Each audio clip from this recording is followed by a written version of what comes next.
Good day, ladies and gentlemen, and welcome to my humble home, my casa, my hacienda on the windy hills of Livingston, Montana. Now, right off the get-go, folks, you're gonna have to forgive me. I've got a slight cold here.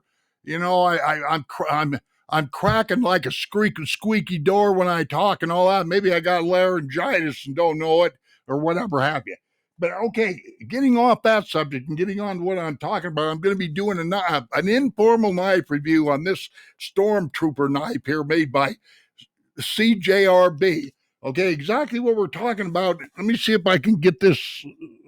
What I'm going to be talking about is right here. Let me see if I can get this.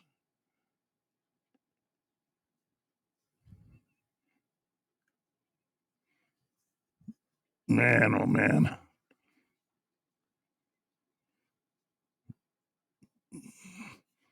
Right there. A J19BWH made in China. This is called the Tigris by Cjrb or Artisan Cutlery. Name of the knife is a Tigris, okay?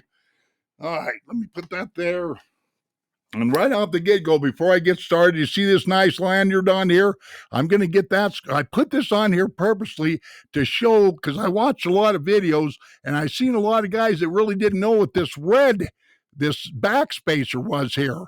Well, it's in there to be a backspacer, but it's also got a hole in it for your lanyard. You know, it's not a glass breaker or none of that kind of stuff. It's just a place to put a lanyard if you're into that kind of thing, which I am. There's a custom lanyard right there. I get my lanyards from a guy in Humble, Texas. His name is Angel, and he has this business right here.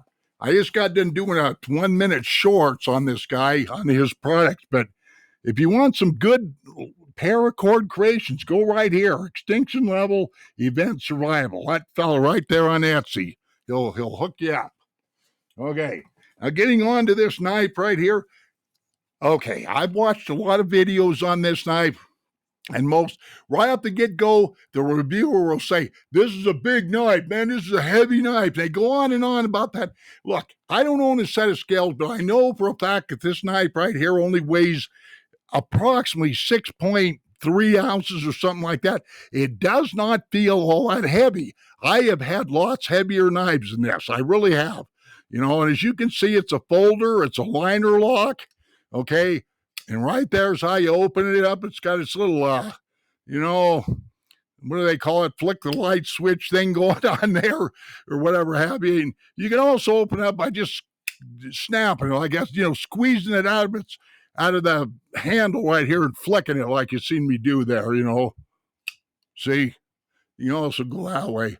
But this blade right here, tall wise, I've had this for a couple days now. I've had enough time to play with, but we're talking 1.5 inches wide here. The blade itself, the cutting area on this blade is, I think, 3.5 inches long, if I'm not mistaken. Okay.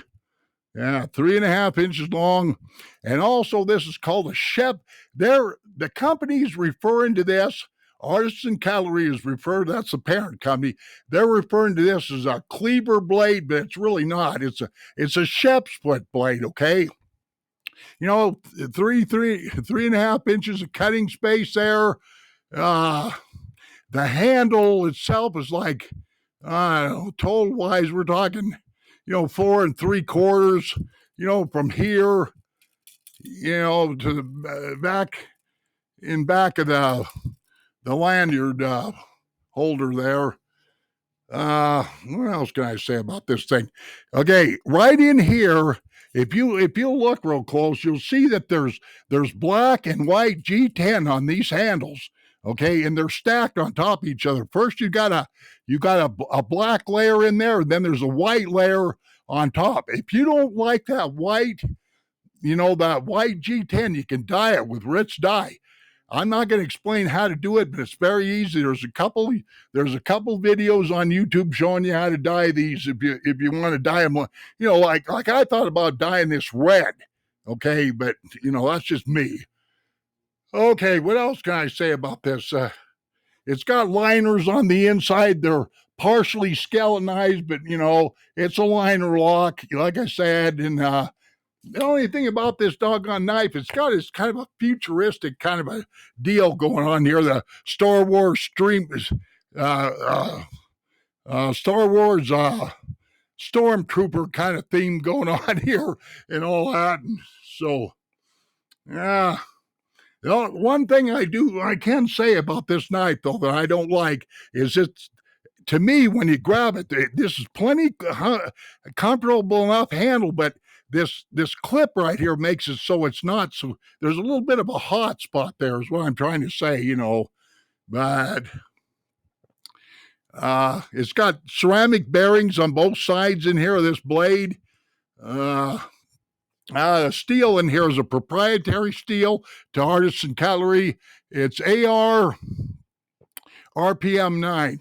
This is a powdered stainless steel mixture of some kind that, that Artisan Cutlery developed, and, it's supposed to be some pretty good steel from what I understand. Could I prove that? No, I can't prove anything when it comes to these offshore knives, to be quite frank with you, Do I like this knife? Yeah. If you're a person if you got big cutting chores, a lot of big heavy cardboard and stuff like that, this would be the knife to have. I'm not kidding you. It's built pretty solid. There's no rattling around with the blade. You can unlock it fairly well, and it flips open fairly well, and it rides in your pocket. They've got this clip lined up so it rides in your pocket fairly well. And I'd look this thing over from top to bottom, and I can't see a lot wrong with it. There's a small check ring in this this G10, this white and black G10 to help you with help you with the purchase on the knife. And so there we go. And what else? I don't really know what you call this type of a, point here, but I just know that this is a sheep split blade. Oh, it's also got a flat grind in here from right about in here, clear down there, a flat grind. I like blades that are with a flat grind. Okay, hang on here. Let me get a little drink. Oh, I don't know if I should have done this video. I think I'm losing my voice here. I'm very sorry, but don't let it bother you. I know how irritating it is when somebody sounds like they're croaking. You know what I mean? Yeah, I don't do too many of these reviews anymore, simply because this company here, they don't know who I am or anything like that. I'm just doing this for craps and giggles in case somebody, might want to be purchasing this or whatever have you. But it seems like it's a well-built knife. It operates well, it opens well, all that kind of stuff. So, okay, I'm coming up here on 8 minutes, ladies and gentlemen. I better get on out of here. But if you like what you see, sign up for my program here. Rate me, give me the finger, thumbs up, thumbs down, all that kind of stuff. Or, ring my bell, do a little jig, do a little dance, and all that. Okay, that's all there is to it. But if you like that knife, buy it. If not, that's okay. Adios, my friends. Take care of yourself, and we'll see you on down the trail.